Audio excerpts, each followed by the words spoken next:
आपके सवाल जो आपने कल पूछे थे वो सवाल मेरे पास आ गए हैं, उनको हम लेते हैं एक एक करके।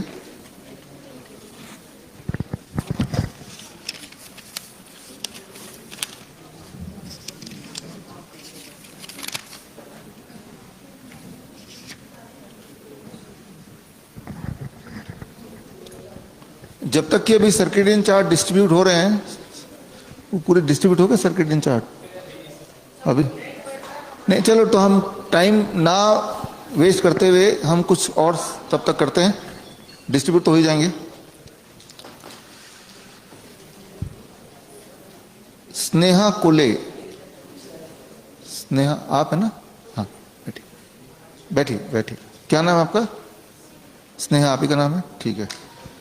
देखिए, सवाल चाहे आपका हो लेकिन इसका लेना देना आप सबसे है, इसको समझिए। इसको आपको जो बीमारी बताई गई है लूपस है ना, चेहरे पे, पूरे बॉडी में भी है, सिर्फ चेहरे पे है, यहां तक है ना? हाँ?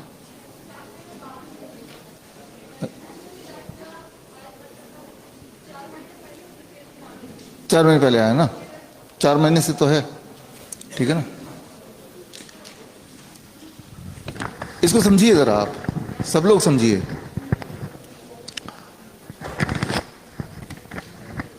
स्किन पे कुछ भी अगर दिख रहा है आपको, जैसे स्किन का कलर चेंज हो गया, या इचिंग हो रही है, घाव हो रहा है,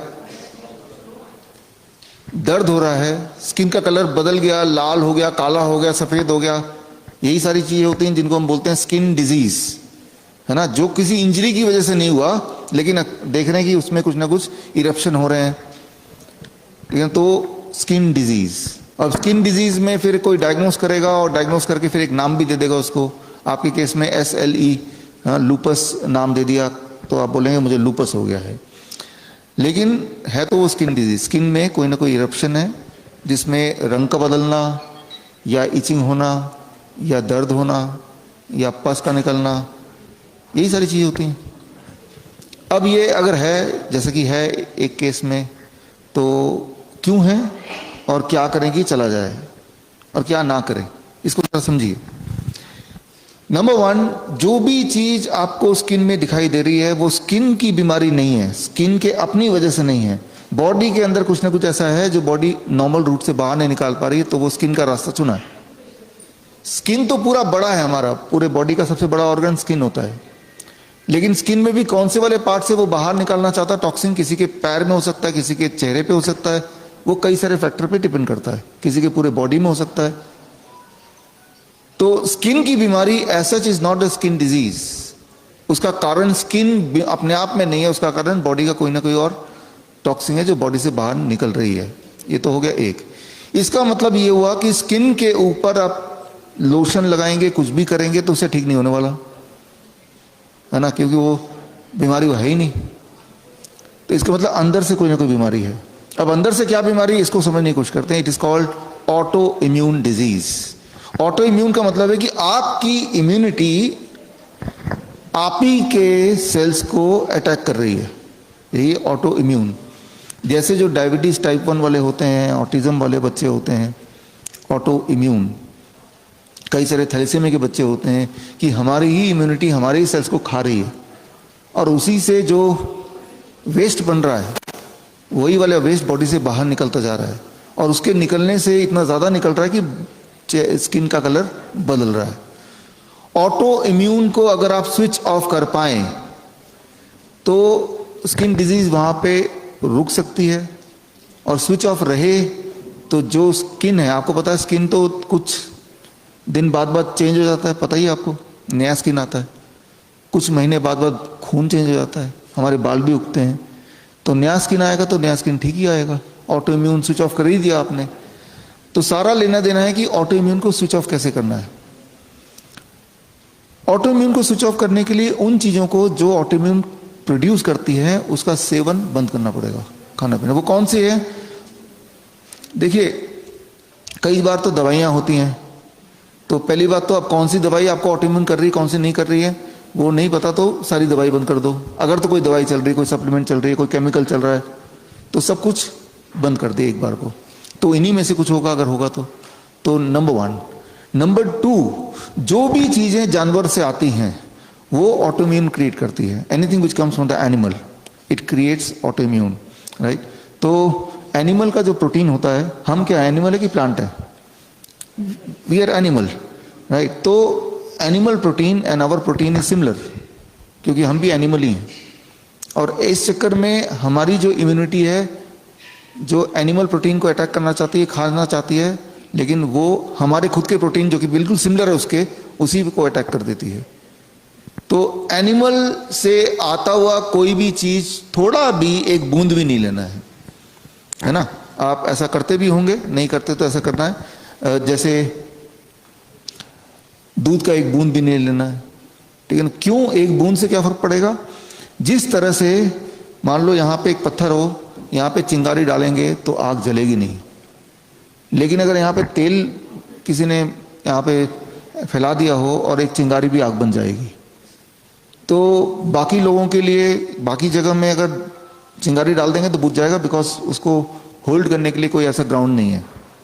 लेकिन आपकी बॉडी कुछ इस तरह से है कि बॉडी में तेल पूरी तरह डला हुआ है और दूध का एक बूंद चिंगारी की तरह काम करेगा। तो मतलब all kind of dairy product, all kind of animal food and also wheat grain, गेहूं। ऐसा नहीं कि यही लोग ऑटोइम्यून करते हैं, लेकिन इनमें सबसे ज्यादा चांसेस होते हैं। उनको बंद कर दिया, जीरो कर दिया। और पैक्ड फूड, बिस्किट, ब्रेड, नमकीन, क्योंकि पता नहीं इसके अंदर कितना पोर्शन दूध है, कितना पोर्शन गेहूं है, हमें तो पता नहीं, और होता ही है, उसको भी बंद कर दिया। तो ये तो है, बंद करने से ऑटो इम्यून का जो ट्रिगर है वो स्विच ऑफ हो जाता है। हम करते हैं अपने पेशेंट को। अब किन चीजों को चालू करना है?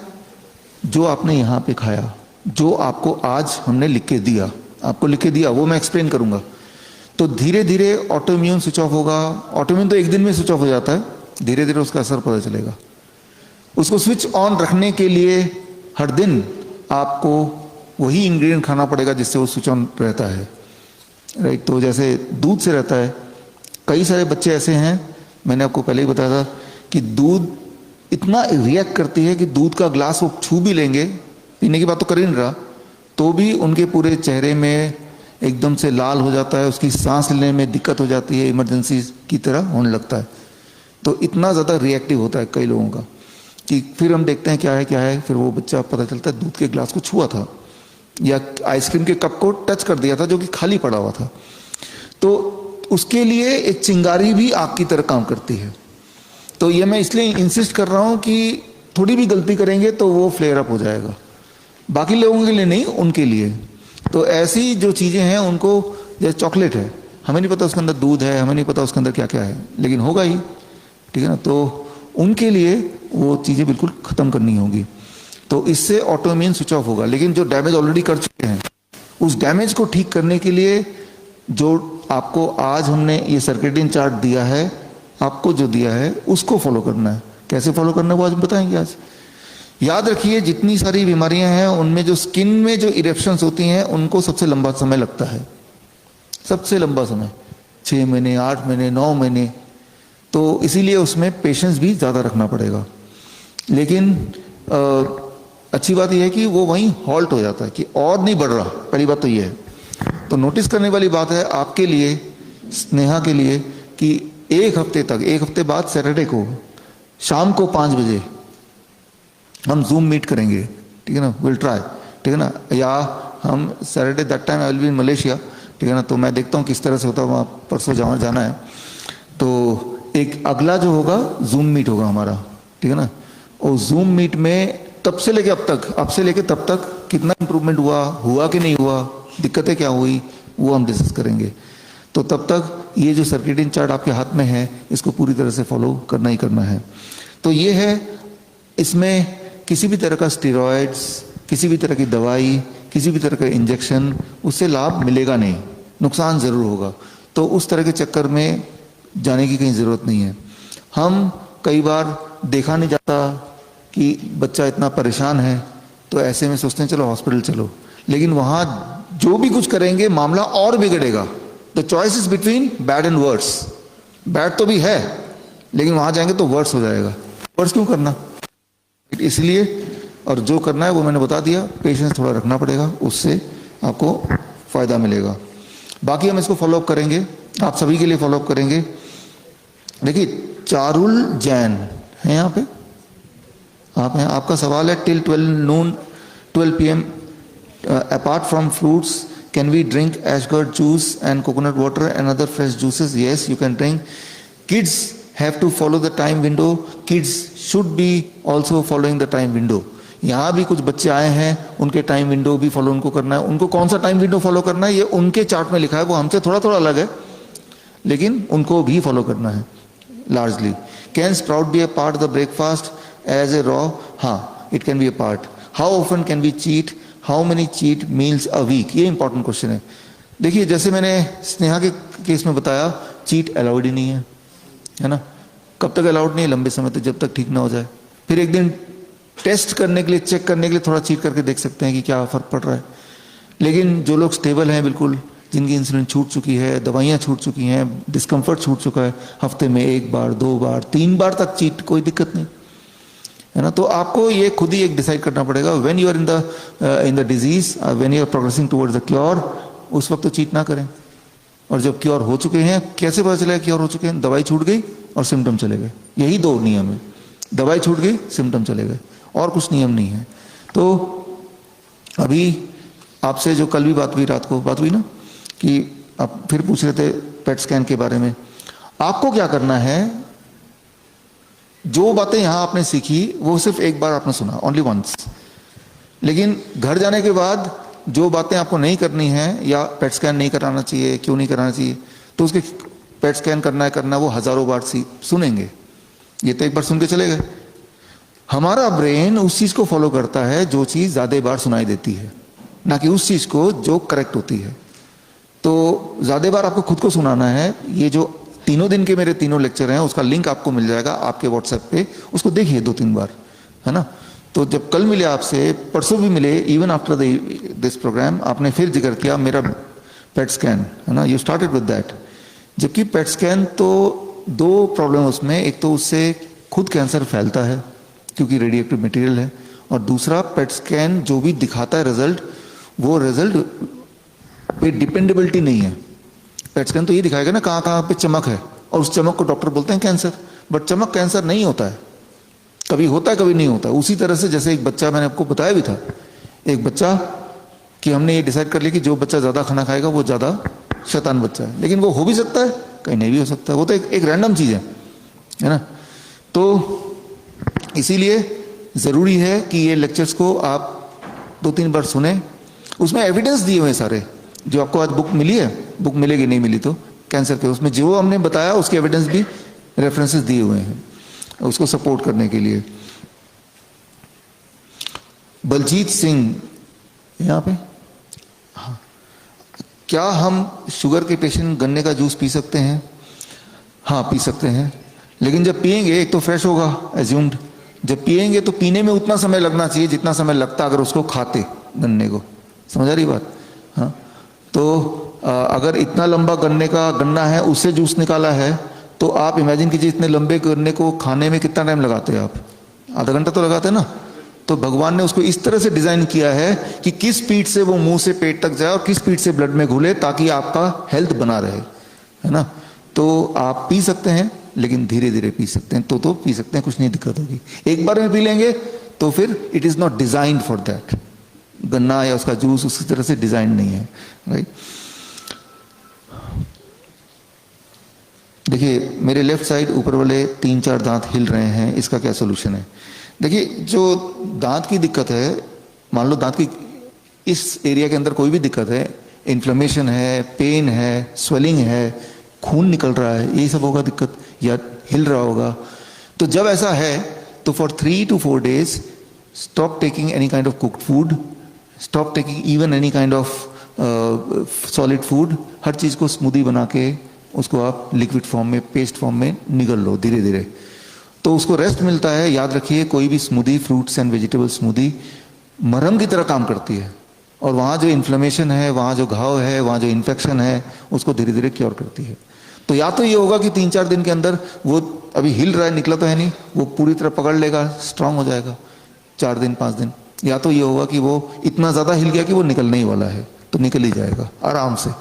तो मैं ये बोलना चाह रहा हूँ कि जिस तरह से स्किन जो कि लार्जेस्ट ऑर्गन है, it takes longest time to heal, similarly मुंह से लेके स्टमक तक it takes shortest time to heal.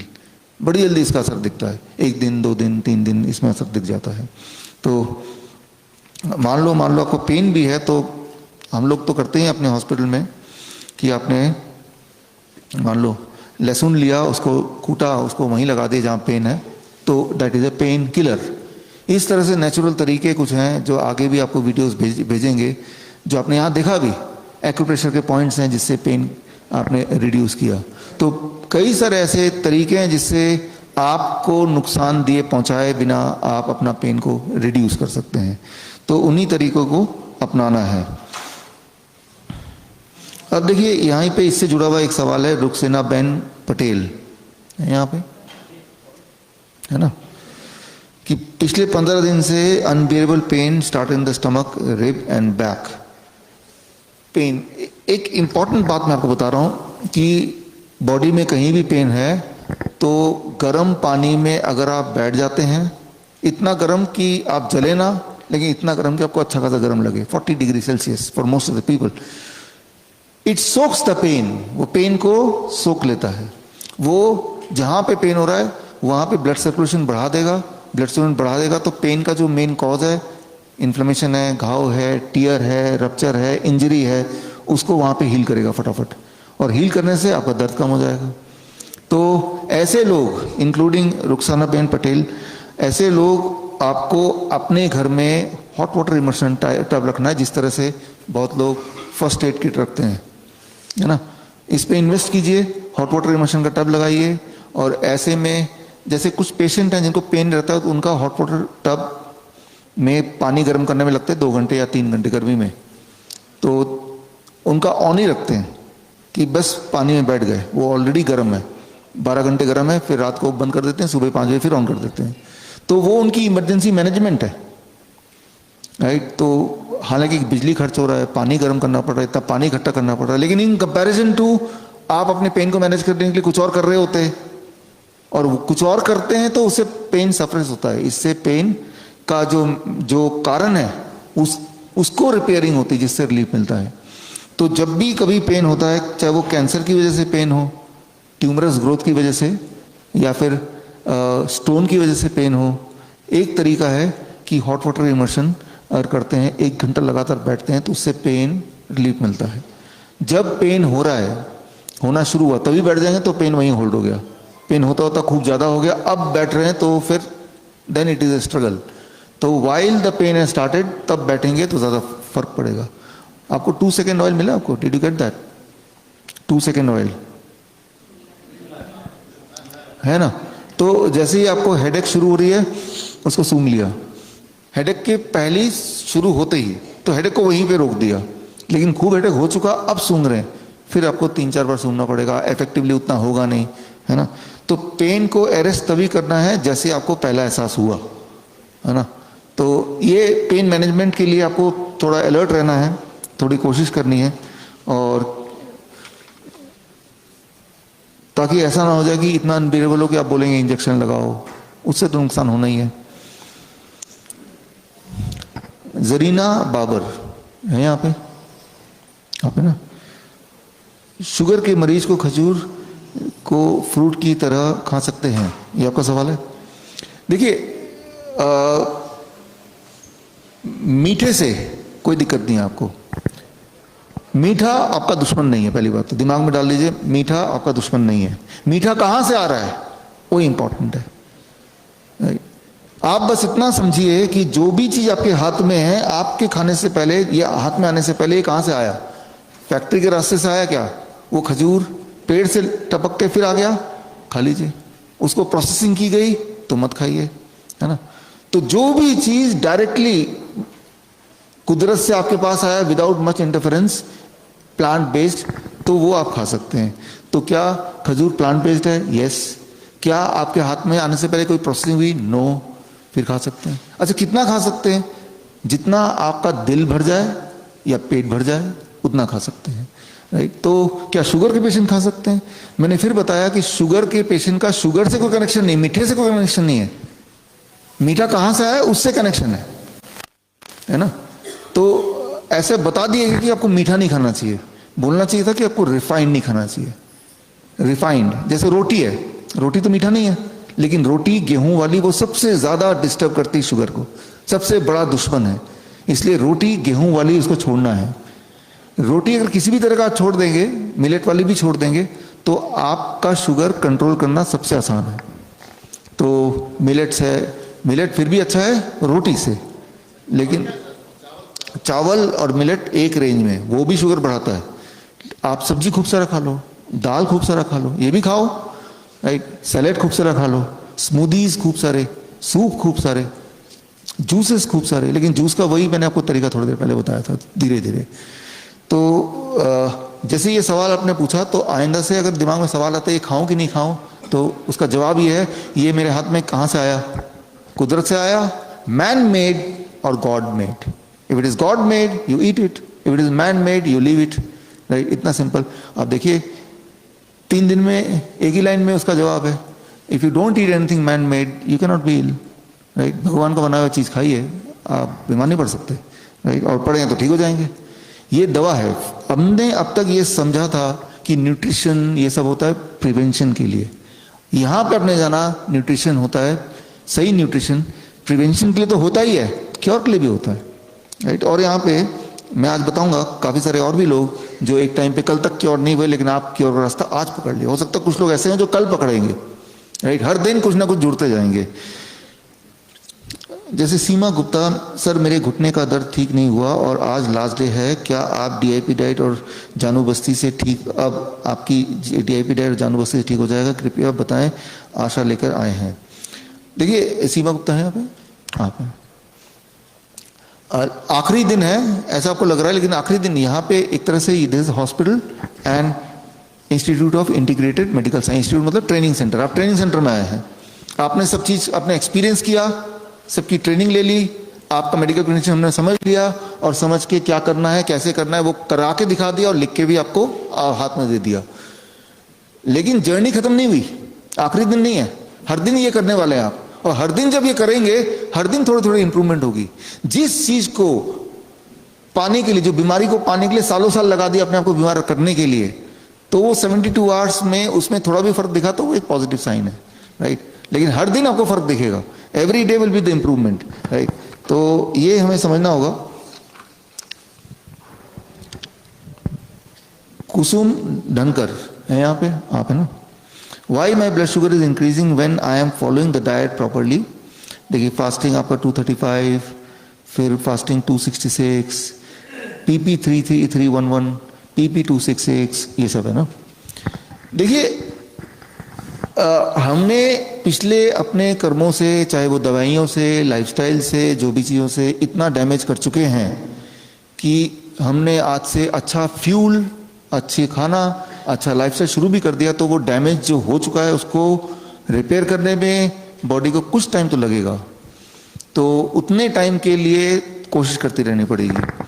कुछ लोगों का जिनके नाम मैं पढ़ूंगा जो आज ऐड हुए हैं, जो कल ऐड नहीं थे, कल तक उनका भी यही सवाल था, लेकिन आज अरे आज तो ठीक हो गया।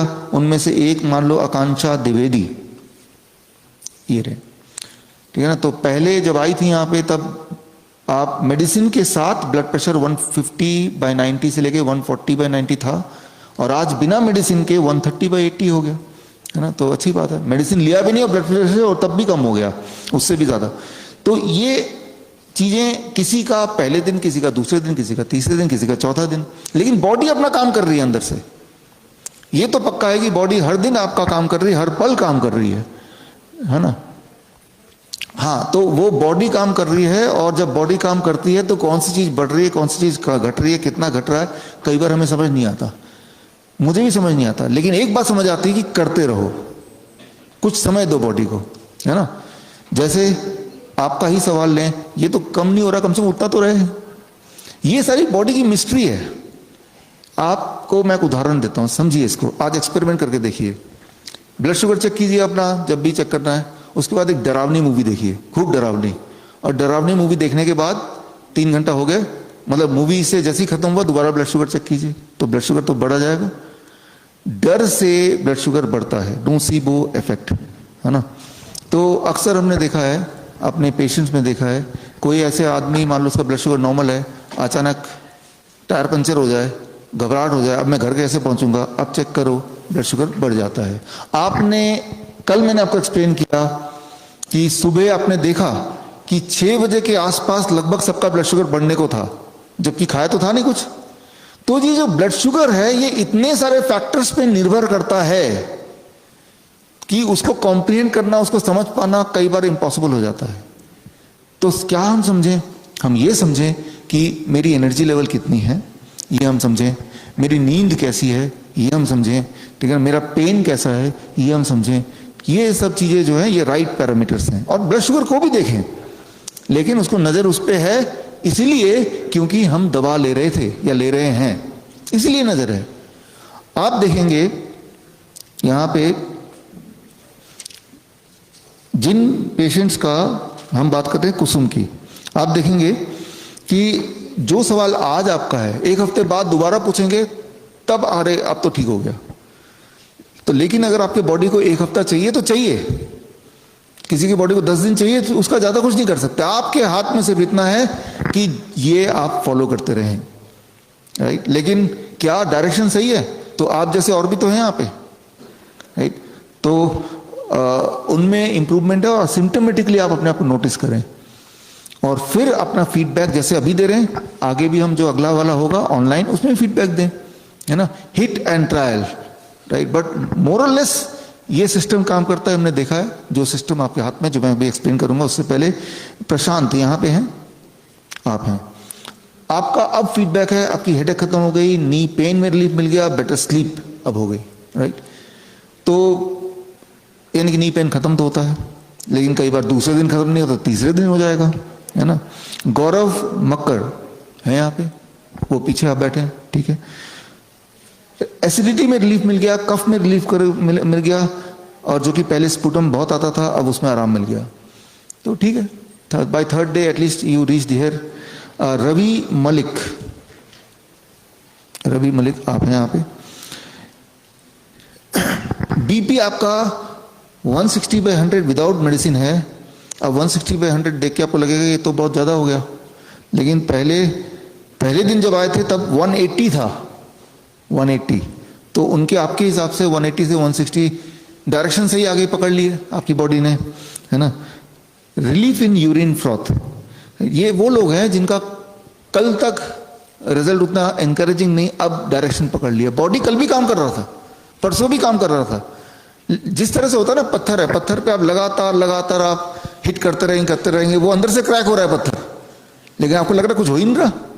फिर एक हिट पे देखा 2 टुकड़े हो गए, यानी कि वही वाला हिट से टूटा है, अंदर से टूट रहा था धीरे धीरे। आपको पेशेंस के साथ पत्थर को तबीयत से ठीक से उसको हिट करते रहना पड़ेगा, है ना।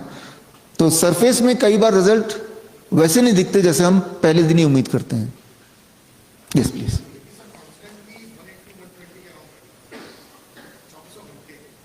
सेम रहता है, ज्यादा होता है। देखिए, हाँ, अभी जो आपको होता है, सभी को कुछ ना कुछ होता है तभी आप यहाँ पे हैं, सभी को कोई ना कोई प्रॉब्लम तभी यहाँ पे है ना। उस प्रॉब्लम को देखते हुए उसको हमने डॉक्यूमेंट किया, डॉक्यूमेंट करके आपको, ठीक है, आपको हमने सबको आपके हिसाब से हमने सर्केडियन चार्ट बनाया है, ये देखते हुए कि आपको ये सिम्टम है तो कैसे हो जाएगा, उसके हिसाब से ही बनाइए, है ना। जैसे आपसे पहले अभी बोला कि मेरा नी पेन है, तो उनको अगर देखेंगे तो यहाँ पे ऑलरेडी पंचकर्मा में वो सब चीज इंक्लूड की हुई हैं। तो आप में से कई सारे पार्टिसिपेंट ने इसमें अपने सिम्टम लिख दिए, लेकिन आपके सिम्टम तो हमें पता है ऑलरेडी, तो वो दोबारा लिखने से it will not help us. और उसको देखते हुए ही कल पूरी रात भर के, including me and my team here, right, तो ये सर्केडियन चार्ट पूरा आपका तैयार हुआ है, ये उम्मीद से कि जब इसको करेंगे तो जो शिकायत अब हो रही है आपको कि ब्लड प्रेशर नहीं कंट्रोल हो रहा है जिनको, तो वो, या जिनका पेन अभी भी नहीं गया, तो इसको करते रहेंगे तो धीरे धीरे धीरे धीरे पटरी पे गाड़ी आना शुरू हो जाएगा। इसीलिए बना है ये जो बना है ना। यानी कि कल रात को मैं और मेरी टीम, कल्पना यहाँ पे है, आर यू देयर? या कल्पना यहाँ पे, जो हमारी टीम की कल्पना, मैं उसकी बात कर रहा हूँ, या अनामिका आर यू देयर? ये रही, ठीक है ना? या अंतिम जैन, डॉक्टर अंतिम जैन, आर यू देयर? तो हाँ, पीछे बैठे। तो हमारी टीम ने कल रात भर बना, क्योंकि आप इतने सारे पेशेंट एक एक करके देख के बनाना है, और बनाना भी लास्ट मोमेंट पे, क्योंकि लास्ट मोमेंट पे जो कल रात की जो रीडिंग वगैरह ली थी और आपने जो जो सिम्टम बताए थे उन सबको कंसिडर करते हुए, पुरानी हिस्ट्री को कंसिडर करते हुए तब ये बनता है। तो यानी कि कल रात की उनकी, मेरी, सबकी सर्केडियन रिदम तो गड़बड़ हो गई है ना। तो कभी कभी हमारा बॉडी झटका सह लेगा, कभी कोई सह लेगा ये। तो अभी वेडनेसडे को I will fly to Malaysia, तो वो रात का फ्लाइट है, तो झटका कभी कभी सह ही सकता है। तो लेकिन जब आप घर पे हैं रेगुलर लाइफ में, तब इसको फॉलो करना है। जैसे आज आपका सर्केडियन रिदम बिगड़ जाएगा, जो लोग ट्रैवल कर रहे हैं उनका खाना पीना सब कुछ बिगड़ जाएगा, कोई बात नहीं, लेकिन घर पे जाने के बाद दोबारा यू फॉलो इट, पटरी पे आएगा, है ना। उमानंद शर्मा है यहाँ पे, हाँ पीछे वो बैठे हैं। Relief in back pain, back pain में अब आराम मिला है, अच्छी बात है। कल्पना थोरट आप हैं। लेग स्वेलिंग कंप्लीटली रिड्यूस्ड, देखिए leg swelling reduce only 72 hour की बात हुई, और आज भी अभी प्रोग्राम खत्म नहीं हुआ। रिलीफ इन हेड हैवीनेस, अच्छी बात है, ये दोनों इंपॉर्टेंट बात है। रिजवाना परवीन आप हैं, ठीक है। फास्टिंग पहले दिन 188 था, दूसरे दिन 172 था, तीसरे दिन आज 152 है, लगातार ऐसे हो रहा है। मैं ऐसा नहीं बोल रहा हूँ कि सभी का ऐसा हो रहा है, लेकिन जिन जिन का ऐसा हो रहा है वो, तो हमारा जो ब्लड शुगर है उसमें कई सारे फैक्टर्स का रोल है। उनमें से एक फैक्टर फूड है, जिसको हम कंट्रोल कर रहे हैं सभी के लिए। एक फैक्टर हमारी सोच भी है, हमारे दिमाग में क्या चल रहा है 24 घंटे, उससे हमें नींद ठीक से आएगी नहीं। अगर नींद ठीक से नहीं आएगी तो अगले दिन ब्लड शुगर में वो रिफ्लेक्ट करता है, दिखाई देता है। तो खैर, रिजवाना प्रवीण आप जैसे पार्टिसिपेंट के एग्जाम्पल से ये लगता है कि हाँ पटरी पे आई नहीं तो आ जाएगी, राइट। तो कल भी 172 था, तो वो उतना पटरी पे नहीं मार रहे थे, लेकिन अब 152 आ गए तो पटरी पे माना जा रहा है ना। ओवरऑल आप आगे बोलती हैं, overall is very much better and she is feeling very good without any discomfort, है ना। तो अच्छी बात है ये। निशा जैन है यहाँ पे, नहीं है, आगे चलते हैं। जोगिंदर जैन आप हैं यहाँ पे, आप भी नहीं। जोगिंदर जैन जी का improvement in I dryness, glaucoma के पेशेंट थे। जो लोग ग्लूकोमा के पेशेंट हैं, जो लोग कैटरैक्ट के पेशेंट हैं, जिनकी आंखों की भी कोई समस्या है, उसमें भी कई लोग होते हैं जो बोलते हैं कि मुझे ब्लड शुगर रिड्यूस करना है, लेकिन 3 महीने करते देखते हैं कि अब उनको चश्मा भी अपना बदलना पड़ रहा है और चश्मा भी उनका खत्म हो जाता है। तो that is a side effect, side benefit बोल सकते हैं इसको, कि आप आंखों के लिए नहीं आए, लेकिन जब ये करेंगे तो आपकी आंखें अपने आप ठीक हो जाएंगी, राइट। कैटरैक्ट हो, ग्लूकोमा हो, अपने आप ठीक हो जाएगा। 3 महीने लगेंगे, लेकिन अपने आप ठीक हो जाएगा। कई लोग ऐसे भी बोलते हैं कि भाई अगर ऐसे कोई बोले कि आप मेरा डायबिटीज तो ठीक करो, लेकिन कैटरैक्ट को मत छेड़ना, उसको वैसे ही रहने दो, नॉट पॉसिबल। साइमल्टेनियसली आप देख रहे हैं बॉडी के अंदर हर जगह कारीगरी चल रही है आपकी इस वक्त, राइट। आप 0 वोल्ट पे हैं इस वक्त, आप DIP डाइट पे हैं, रॉ वेजिटेबल्स पे हैं, फ्रूट्स पे हैं, आपका खाने का timing 9 AM to 6 PM 6:30 PM के बीच में है। ये सारा बॉडी की रिपेयर मोड में शुरू हो गया है। यूं मानो कि आपने अपने बॉडी को सर्विस स्टेशन में जमा कर दिया है। जब सर्विस स्टेशन में सर्विस हो रहा होता है, उस होते वक्त अगर बीच में जाके कोई देखे तो हो सकता है उतना समझ भी ना आए, क्योंकि पार्ट्स निकले होंगे, साबुन लगा होगा, है ना। तो निष्कर्ष उस वक्त आना कुछ मुश्किल भी हो सकता है कुछ लोगों के लिए, लेकिन करना यही है, डायरेक्शन यही है। अब क्या कुछ हो सकता है, उसकी क्या क्या पॉसिबिलिटीज हैं, थोड़ा सा मैं आपको ट्रेनिंग देना चाहता हूं, समझाना चाहता हूं। आप लिखो।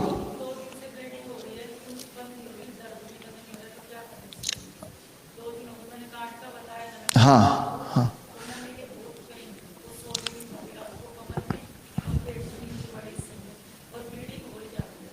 ब्लीडिंग को टेस्ट कराने से कुछ नहीं होगा। पहली बात तो टेस्ट कुछ कराना है तो आंसर इस टेस्ट बिल्कुल नहीं कराना है, क्योंकि टेस्ट करने से एक बात याद रखिए, टेस्ट करने से उसको छेड़ना है, छेड़ेंगे तो और ज़्यादा होगा। इस तरह से अब आता है आपका क्या, वैसे तो आपके उसमें लिखा हुआ है हमने सब, लेकिन सिंस आपने पूछा तो let me answer it. Bleeding को रोकना है तो हम ग्रेविटी को यूज कर सकते हैं, ग्रेविटी को यूज करते हैं हम। ग्रेविटी को कैसे यूज करना है?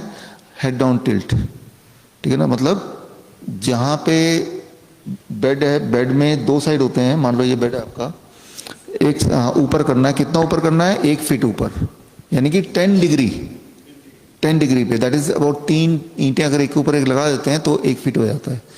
और पैर उस तरफ है, ऐसे जब लेटते हैं तो ब्लीडिंग कंट्रोल होती है। ऐसे लेटे रहो 2 घंटे तक तो ब्लीडिंग कंट्रोल हो जाएगी इससे। नंबर 1, ब्लीडिंग जब कंट्रोल होगी तो पेन भी कंट्रोल होगा, ये नंबर 1। ग्रेविटी को यूज करने का दूसरा तरीका होता है हॉट वाटर इमर्शन। गर्म पानी में जब बैठते हैं तो पेन कम होने लगता है, और उससे जो ब्लड की सर्कुलेशन है वो प्रेशर डिफरेंस की वजह से, गले से ऊपर एटमॉस्फेरिक प्रेशर है, गले से नीचे atmospheric pressure plus pressure of the water around you, उससे ब्लड पैर से ऊपर की तरफ आता है। अभी तो नीचे जा रहा है, ब्लीडिंग मतलब वो नीचे जा रहा है, अब क्या है कि ऊपर आएगा तो बॉडी ब्लड को होल्ड कर पाएगी, body will be able to hold the blood. Body जब ब्लड को होल्ड कर पाएगी कुछ देर तक तो वो वहां पे जम जाएगा, फिर वहां पे स्किन बनाना शुरू कर देगा। तो 2 तरीके हैं जिससे आप ब्लीडिंग को कंट्रोल कर सकते हैं आप बिना किसी नुकसान के। एक हॉट वाटर इमर्शन है, हॉट वाटर इमर्शन में क्योंकि ब्लीडिंग हो रही है तो पानी में भी फिर थोड़ा सा खून लगेगा, हाँ, लेकिन अब वो पानी खराब हो जाएगा कोई बात नहीं, कम से कम ब्लीडिंग तो रुकेगा ना। इसीलिए मैं अभी बोला भी था, दोबारा अभी दिखाता भी हूँ आपको कि इस तरह के जो पेशेंट हैं जिनको इन तरह की दिक्कत आती है वो अपने लिए customise private hot water immersion tub रख लें। मान लो वही उनकी हॉस्पिटल है, दैट इज हॉस्पिटल, और उसमें पानी गर्म है, बस जाके छलांग लगा के बैठ जाना है, पेन कंट्रोल होगा, ब्लीडिंग कंट्रोल होगी। और कैसे कंट्रोल होगी? क्योंकि वो बॉडी ग्रेविटी से ब्लड को धकेल रही है, रोक रही है। अभी तो स्किन है हमारा तो स्किन रोक रहा है, लेकिन तब ग्रेविटी भी उसको हेल्प कर रही है। तो ये दोनों चीजें काफी कारगर है। मैं आपको दिखाता हूं आपको किस तरह से हमारे वो पता चल, मान लो पता चल गया तो क्या कर लेंगे आप? तब भी तो यही करना है ना। मान लो डॉक्टर ने बोला गांठ की वजह से, आप क्या करोगे? तब भी यही करना है ना। तो हाँ, तो पता चल के क्या होगा इस चीज को समझना होगा। पता तो चल रहा है आपको कि खून निकल रहा है, तो पता चल गया, ये भी तो पता चल रहा है पेन हो रहा है, तो पता तो चल रहा है आपको। इससे ज्यादा पता चलने की जरूरत नहीं है ना। इससे ज्यादा पता चल के अगर कोई आपके इंटरवेंशन में बदलाव का कोई चांस हो, स्कोप हो, तब तो पता करें उसको, है ना। मेन मकसद तो ये कि पेशेंट को आराम मिल जाना चाहिए जल्दी जल्दी, और तो कोई मकसद नहीं है कितना है, कौन सा गांठ है, कितना बड़ा था, अब कितना हो गया। लेकिन इंपॉर्टेंट है कि पेशेंट को रिलीफ मिला क्या इन सब चीज को जानने के बाद, राइट। जान तो गए हम ब्लीडिंग हो रही है ना, तो आप पता करने के चक्कर में ना पड़ के ठीक होने के लिए करें। अच्छा, हमारे पेशेंट कैसे करते हैं, घर पे कैसे करते हैं? अभी तो अब यहाँ पे हैं, घर पे कैसे करते हैं वो मैं आपको थोड़ा सा दिखाता हूँ। हमारे पेशेंट इस वाले कैंसर के पेशेंट, ब्लीडिंग के पेशेंट, खास तौर पे क्रॉनिक किडनी डिजीज के पेशेंट, वो लोग जो डायलिसिस पे जाया करते थे और डायलिसिस में जाने की बजाय वो अब घर पे ही हॉट वाटर इमर्शन करते हैं। किस तरह से? I will just show you कि आपको कैसे करना है।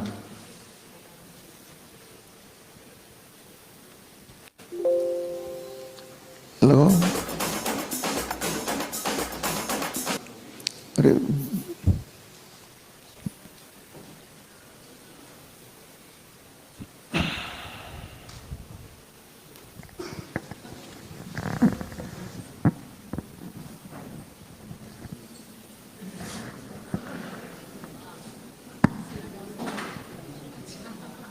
आप देखिए जुगाड़, इसमें गर्म पानी डाल दिया, इसके अंदर ही बैठ गए।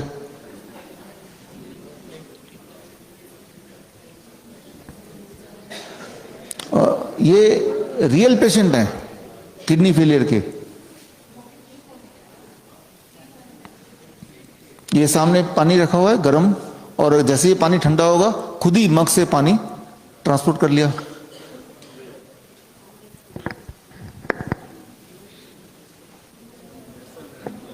ये फ्रिज के दरवाजे को निकाल के सेकेंड हैंड फ्रिज, एक सर्केडियन चार्ट, एक चार्ट, ये बाथरूम में एक दीवार लगा दिया, ऊपर गीजर है, पानी का टैप है, बन गया हॉट वाटर इमर्शन। ये तो इंजीनियर साहब हैं, इन्होंने एक कस्टमाइज्ड पोर्टेबल बनाया, उठा के कहीं भी ले जा सकते हैं।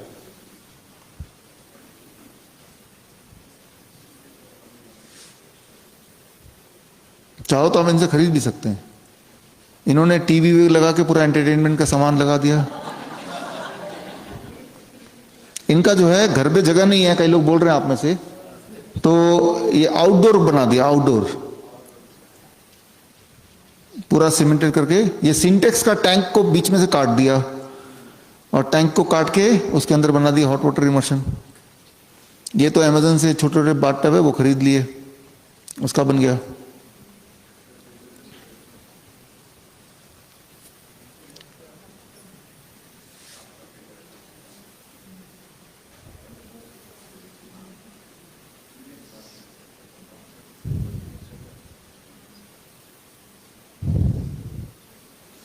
ये सिंटेक्स का टैंक है, अंदर एक कुर्सी भी लगा दिया ताकि पेशेंट आराम से कंफर्टेबली बैठ जाए। ये इन्होंने अपनी वाइफ के लिए बनाया जो डायलिसिस की पेशेंट थी पहले। ये इन्होंने गड्ढा खोद दिया, गड्ढे खोद के पॉलिथीन लगा दिया और उसके अंदर पानी से भर दिया।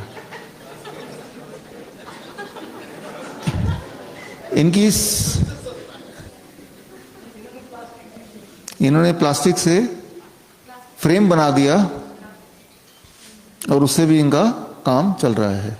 ये अजमेर के हैं, ये बच्चा डायलिसिस पे था पहले, अब इनके पिताजी ने देखिए किस तरह से जुगाड़ से हॉट वाटर इमर्शन बनाया, उसके बाद से इनकी डायलिसिस बच्चे की बंद है। जो हफ्ते में 2 बार जाता था डायलिसिस पे, अब ये घर पे ही जुगाड़ से बन गया। डेली करना है, डेली करना है। ये इस पे मैं आऊँगा अभी, ये कब करना है, कितना करना है, क्यों करना है, कैसे करना है, सारा अभी मैं बताऊँगा। ये कितना इफेक्टिव है, इस बात को समझने के लिए आप मेरा एक उदाहरण पे ध्यान दीजिए। कितना ज़्यादा पावरफुल टूल हो सकता है ये, आपके बॉडी में क्या बदलाव करने की क्षमता रखता है ये। दुनिया की सबसे तेज धावक, world's fastest women Wilma Rudolph, 12 साल की उम्र तक उनके बाएं पैर में पोलियो था, पैरालिसिस था, 12 इयर्स, 12 साल, है ना। और 12 साल के उम्र के बाद उन्होंने 20 साल की उम्र में 3 ओलंपिक गोल्ड जीते और 3 वर्ल्ड रिकॉर्ड भी बनाया। तो उससे पहले पूरी दुनिया में किसी ने एक करतब नहीं दिखाया। तो वो कैसे किया? वो सिर्फ ऐसे किया कि विल्मा रुडोल्फ की मम्मी ने उनके पैरों को गर्म पानी में डाल के रखा, hot water immersion for the legs. और उनके बायोग्राफी में ये लिखा हुआ है कि जिससे उनकी पैरालिसिस ना केवल ठीक हो गई, वो दुनिया की सबसे तेज धावक बन गई।